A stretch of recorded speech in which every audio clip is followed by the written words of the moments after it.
Isang dating pulis ang humihingi ng tulong sa sentro serbisyo. Ang kanya raw kasing buwan ng pensyon, hindi raw niya makuha.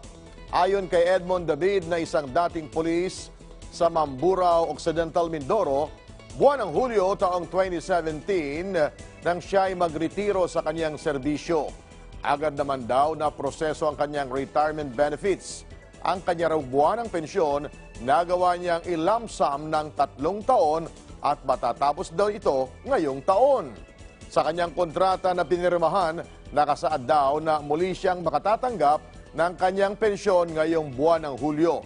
Pero hanggang ngayon ay wala pa raw siyang natatanggap. Ayon daw sa kanyang nakausap sa Mimaropa Police Provincial Office, nagkaroon ng problema ang kanyang pensyon sa PNP Retirement and Benefits Administration diyan sa Camp Crame. Sa ngayon ay nais na raw sana niyang makuha ang kanyang pensyon para may pambili siya ng kanyang pang-maintenance na gamot. Makakausap po natin sa kabilang linya itong ating kababayan si Edmond Fortuno ng Mindoro. Magandang hapon po, sir. Magandang hapon, sir. Ano hong ranggo ninyo nung kayo magretiro sa pagkapulis? Ano yun, sir? Pakiulit. Ano ho ang ranggo ninyo ng pagkakaretiro nyo sa pulis? PO2 ako noon, nung nag-retire, balik PO2 ang magiging pension. PO2. So maaga kayo nag-retire, no? PO2 David, kailan hulihong nag-follow up para sa inyong pensyon? At ang sabi po, parang hindi malinaw po sa inyo ang pagkakasabi kung kailan nyo matatanggap yung pensyon ninyo? Ang sabi nung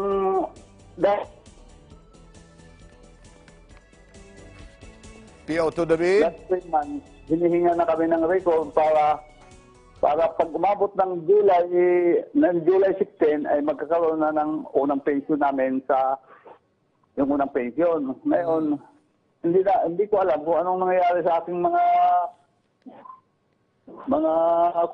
pinadalhan at bakit hindi ako nagkaroon ng pension. Bago na itong biniverify ko na, sabi nila ay dalit daw ang aking ng papel, kaya nagpadala ulit ng panibagong papel sa PRB sa Krani. Yung region namin. Ngayon nung nagtataka ako, nakalipas na ulit ang 3 months. Mula July, 3 months, hindi pa ako nakatanggap. So, PO242, ever since, ay hindi ko kayo nakakatanggap? Oo, mula ngayon, wala pa ako nakatanggap mula July, wala pa ako nakatanggap kahit isa. Okay, so ito ho ba ay na-follow up niyan na rito sa main, sa punong tanggapan, sa Camp Crame, hindi pa? Hindi sir namin may follow up dahil gawa ng takot kami makawa na at kami sa region lang daw dapat kami mag-verify dahil dadaan lang lagi ng region ang papel. Okay. Sige ho, dyan muna kayo at idirekta na ho tayo sa Camp Crame. Makinig ho kayo sa itutugon ng ating makakausap. Para tugunan po ang reklamong yan, nasa linya po natin si Police Colonel Ismael Yu, tagapagsalita ng Philippine National Police. Colonel Yu, magandang hapon po sa inyo. Yes sir, magandang hapon po at sa ating mga tagapakinig. Ito po ang inyong lingkod, Colonel Yu, Kuya Lolong. Colonel, maaari po ba nating matulungan itong si PO2 Edmond po sa kanyang problema na taga Mindoro? Actually sir, narinig ko na yung mga yung kanyang sitwasyon. At ko na rin, na-check ko na rin sa PRBS yung kanyang issue.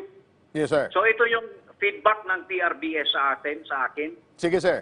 Sabi niya, for info sir, Edmond Fortu will be having his first pension pa lang. So need niya po mag-update muna. Dapat 2 months prior his expected pension, dapat po nakapag-update na po siya, sir. Okay, period. Taga dito po siya sa Metro Manila, punta na lang po siya dito sa Heritage Park ng Camp Crame. Ang Heritage Park ng Camp Crame, kaharap lang po ng NHQ building. for the updating po. Para sa updating niya. Pero kung nasa probinsya siya, doon po siya sa police station na malapit sa residence niya at kasi may PKSK. Ang PKSK ay ibig sabihin niyan, pulis ko, sagot ko. Parang kabady niya na active PNP. So yun po ang update, anong tawag nito? Feedback sa akin ng PRBS, yung Police Retirees Benefit Service. Colonel, linawin ho natin yung salitang pag-update. Meaning po niyan, pupunta siya ng personal sa mga tanggapan pong binanggit nyo? Personal siyang kailangan nandoon? Yes, sir. Kasi kanya yun eh. Oh, okay. Okay. Hindi ko lang malaman po, baka nasa linya pa natin si PO242. PO2, nasa Mindoro ho ba kayo ngayon o nandito kayo sa Metro Manila? Yes, sir. Nasa Mindoro ako, pero yung sinasabi ng PRBS na ako ay hindi nakapagpadala. April pa lang nagpadala na ako. 3 months later, bago magkuhan. Bago mag... Tatagal ho tayo dyan. Pagka ganyan ang kanyang reasoning.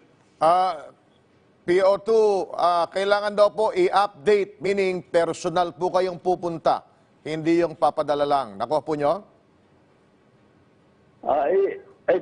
Dahil inabot kami ng pandemic, kaya sabi niya amin, i-email na lang. Ini-email naman namin yan lahat eh.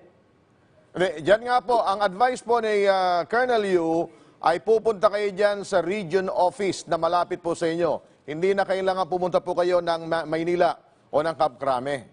Malapit na istasyon ng pulis. Malapit na sa residence niya. PO2, Sir, siguro, PO2, makinig muna kayo. Siguro po, hindi naman masyadong malayo sa inyo o mas malapit kayo. Kung pupunta kayo sa malapit na police station, doon po kayo mag-update. Sir, nagawa na namin yan eh. Update na namin yan lahat. Ano na po ang kulang? Sige. Pero na-update na namin yan eh. Sabi ng region, wala na akong kulang eh. Sige, balikan ho natin si Colonel Yu. Ano kaya ang pinakamaganda, pinakamabilis na solusyon na magagawa pa natin dito? Nasa sistema na po yan, kuya. Kaya ang gawin na lang niya, mag-antay siya. Kasi ang sabi nga ng PRBS, magkaka-pension pa lang siya. Okay. So, ang maganda dyan is puntahan nga niya ang malapit na police station doon sa pulis ko, sagot ko, at para mabigyan siya ng informasyon kung ano pa ang kung kailan niya aantayin at ano pang mga informasyon ang kailangan niya. Okay. Ang dahil na-proseso na niya yan at nakatala na siya, all he has to do is wait. Antayin na lang niya ito kasi wala namang binigay dito na marami pang sinabi ang PRBS. Alright. Nasa system na ho ang kanyang pangalan. Hindi po pwede na i-deny siya ng kanyang retirement. All he has to do is to wait. Kaya nga ito, binigyan siya ng simpleng abiso, mag-update siya, at lalapit siya doon sa pinakamalapit na police station, yung police ko, sagot ko. Alright. And then, he will wait in due time. Mabibigay sa kanya yun. Okay, siguro. Kasi nasa system po. Okay. Napapakinggan naman siguro ng malinaw ni PO242 po yan. At ang sabi nga natin ay kailangan dumaan muna sa proseso. Wala naman siguro kailangan isubmit na mga requirements pa. Talagang hintay-hintay lang ang mangyayari. Kami naman po, magpa-follow up kami at susubaybayan namin ito. Maraming salamat po sa inyong dalawa. Colonel, maraming salamat po sa oras nyo.